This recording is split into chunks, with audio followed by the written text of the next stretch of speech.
ఈ తెలుసుకోలేని వాణ్ణి తెలుసుకోవడానికి, తెలుసుకోలేని సత్యాన్ని తెలుసుకోవడానికి చతుర్విధ భజంతే మాం, నన్ను 4 రకాలుగా వ్యక్తులు పూజిస్తారు, 4 మార్గాల్లో పూజిస్తారు.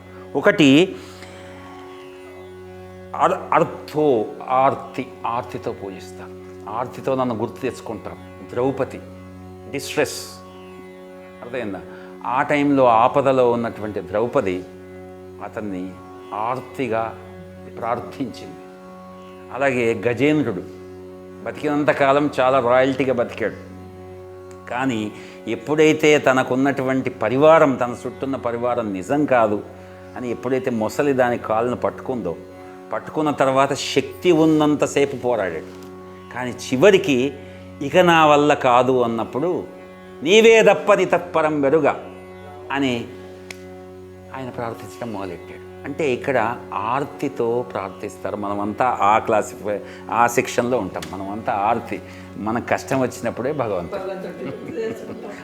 మిగతా టైంలో నేను చాలా గొప్పోడిని, అహంకారం.